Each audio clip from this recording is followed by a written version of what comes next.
Google play store से app delete मामले में सरकार की सख्ती के बाद अब गूगल घुटनों पर आ गया है। भारत सरकार ने इस पर कड़ा ऐतराज जताया और भारत सरकार के कड़े ऐतराज के बाद अब गूगल ने प्ले स्टोर पर उन सबको बहाल कर दिया है। फिर से ये एप्स दिखने लगी हैं। भारत ने लगाए 3-4 इसको थप्पड़ अच्छे वाले। मेटाफोरिकली बोल रहा हूं, आप ये मत सोच लेना कि किसी ने जाके एक्चुअली इसकी कुटाई कर दी, नहीं, ऐसा नहीं है। लेकिन भारत ने बड़ा स्ट्रॉन्ग एक इंडिया के अंदर ये एक अप्रोच है कि हमें कैसे एक एग्रेसिव डिजाइन एस्टैब्लिश करना है। जिस तरीके से दुनिया भारत को देख रही है और जिस तरीके से भारत, जिसको अंग्रेजी में कहते हैं ना भाई, leaps and bounds Bharat progress कर रहा है, बिल्कुल एकदम जबरदस्त शेर की तरह दौड़ रहा है भारत। वो दुनिया को चौंका देने वाली स्पीड है और जिस पावर और अथॉरिटी से भारत काम करता है। हम ये गरीबी इसलिए हटा पाए क्योंकि हमने पाकिस्तान को हटा दिया था हमारे पूर्वजों ने, और कितना अच्छा काम किया आज वो समझ में आ रहा है। क्योंकि अब हम इन लोगों की गरीबी इसलिए हटा पाए क्योंकि आपके यहाँ गरीबी 40% हो गई है। इंडियन नेवी जो है वो दुनिया की 5th लार्जेस्ट नेवी है। 250 एयरक्राफ्ट हैं, 171 वेसल्स हैं, या फिर उनके पास एयरक्राफ्ट कैरियर्स भी हैं, न्यूक्लियर सबमरीन्स भी हैं। यूपीआई जो है अब ग्रीस में चलेगा, ये डील साइन हो गई है। ये एमओयू साइन हुआ था रादर, जिसमें NPCI, national payment corporation of India, इसके सीईओ रितेश शुक्ला थे, यूरो बैंक के सीईओ फोकियोन कैरावेस थे और अदर ग्रीक ऑफिशियल्स थे वहां पे। जय हिंद दोस्तों, फनतंत्र में आपका स्वागत है। जैसे कि आपको पता है कि गूगल एक अमेरिकन कंपनी है। कुछ देशों को छोड़कर लगभग सभी देशों में गूगल का यूज किया जाता है। गूगल का ही एक ऐप है गूगल प्ले स्टोर, जिसमें एंड्रॉयड के सभी ऐप स्टोर होते हैं। पिछले दिनों भारत के कई बड़े स्टार्टअप के ऐप जैसे Naukri.com, Shaadi.com, कुकू FM को गूगल ने अपने प्ले स्टोर से हटा दिया था, जिसका कारण था कि इन ऐप के मालिक का सर्विस फी जमा न करना। ऐप का सीईओ का कहना था कि प्ले स्टोर हम भारतीय स्टार्टअप कंपनियों से मनमानी फीस वसूलती है, जब चाहे तब प्राइस बढ़ा देती है, ऐसे में हमें नुकसान होती है। अगर ऐसा ही चलता रहा तो हम ईस्ट इंडिया कंपनी की तरह प्ले स्टोर का भी गुलाम हो जाएंगे। इस घटना के बाद भारत सरकार हरकत में आई, गूगल को झुकना पड़ा और इसके बाद फिर से इन ऐप को प्ले स्टोर पर रिस्टोर कर दिया गया है। भारत की इस ताकत को देखकर पाक मीडिया हैरान हो गई। वे बोल रहे हैं कि भारत की इतनी ताकत है कि चंद घंटे में गूगल जैसी बड़ी कंपनी को झुका दिया। यहाँ पाकिस्तान से कोई इज्जत से बात भी नहीं करता। तो ऐसे ही मज़ेदार भरे रिएक्शन को देखने के लिए चलते हैं पाकिस्तान। चल। आजकल आपको पता है इंडियन नेवी हर जगह बात कर रही है एंटी पायरेसी, एंटी नारकोटिक्स। कभी वो पाकिस्तान की शिप पकड़ लेते हैं, कभी वो ईरान की, कभी ड्रग्स, कभी कुछ।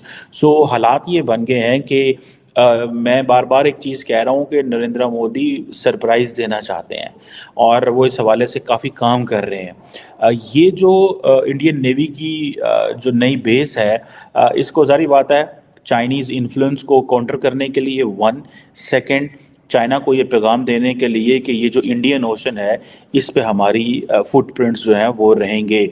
और इंडिया राइजिंग पावर है इंडो पैसिफिक के अंदर, और इंडिया की जो आउटरीच है वो south east Asia and south Pacific, African areas, और ये सारा जितना भी इंडियन ओशन है इसमें बढ़ेगी।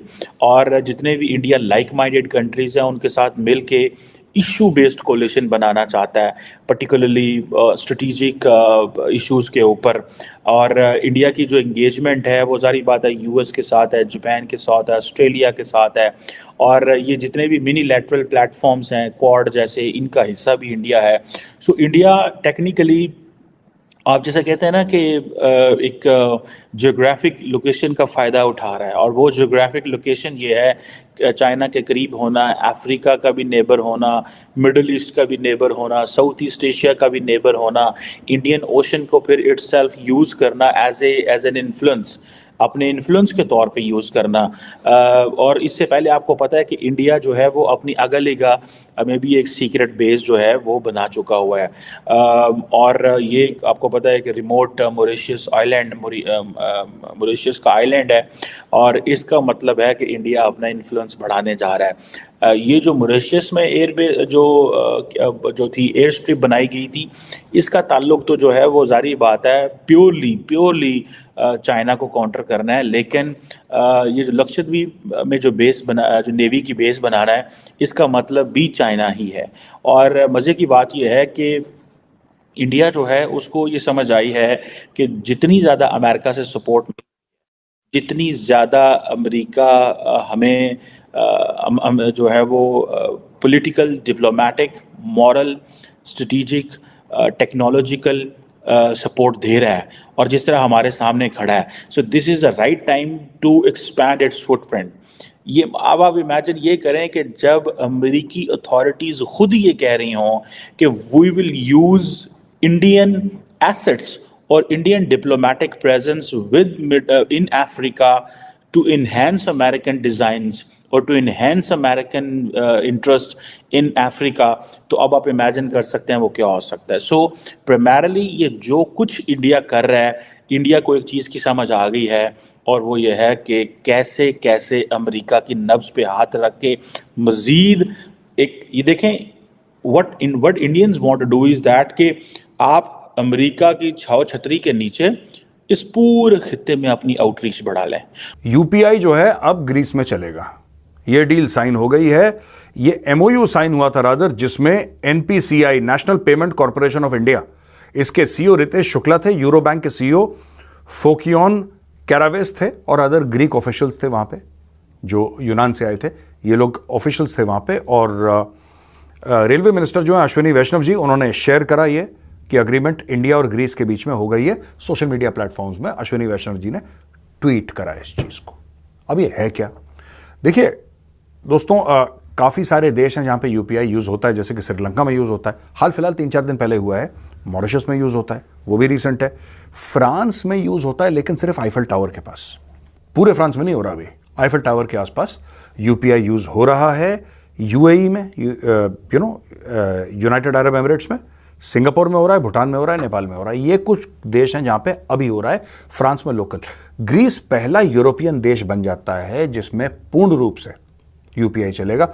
अब आप अपना फोन ले जाइए, ग्रीस जाइए, छुट्टी मना के आइए, पेमेंट करनी हो, ठक ठक ठक यूपीआई डन। ये इन्होंने कर दिया। ये भारत के लिए बहुत बड़ी जीत है दोस्तों, यानी कि यूरोप में आपको फुटहोल्ड मिल गया। जैसा मैंने बताया, फ्रांस में काम करता है यूपीआई, लेकिन सिर्फ आईफल टावर और उसके आसपास के एरियाज में काम करता है, पूरे फ्रांस में काम नहीं करता। ग्रीस में, पूरे ग्रीस में काम करेगा। तो क्या आपको लगता है, ऐसा लिखिएगा कमेंट्स में, क्या आपको लगता है कि जैसे जिस तरीके से ग्रीस में यूपीआई आया, हम सोच सकते हैं कि 8-10 और देश 1-2 साल में और इसको अपना लेंगे? क्या आपको लगता है ऐसा? मुझे तो ऐसा लगता है। इसमें क्या होगा कि फिर वो डी डॉलराइजेशन की तरफ, D coupling from the dollar की तरफ भारत जा रहा है। और भारत ये कह रहा है कि यूएस डॉलर क्यों चाहिए, यूपीआई से करते हैं, आप हमें अपने पैसे दो, हम आपको अपने पैसे देते हैं, कहानी खत्म। After all it's just a digital currency ना। वो डिजिटल करेंसी, आपको फिजिकल आजकल नहीं रखने की जरूरत है, दैट्स अ डिजिटल करेंसी। तो ये भारत ये बातें इनसे कर रहा है दोस्तों। Management, settlement, dispute resolution in the respective territory, ये भी अग्रीमेंट का हिस्सा है जो साइन करा था ग्रीक एम्बेसी में। और अगर तुम लोग नए हो तो सब्सक्राइब करो, वो जो लाल वाला बटन है उस पर फूट फेंक के मारो या फिर मोमबत्ती, मुझे नहीं पता, बस क्लिक हो जाना चाहिए।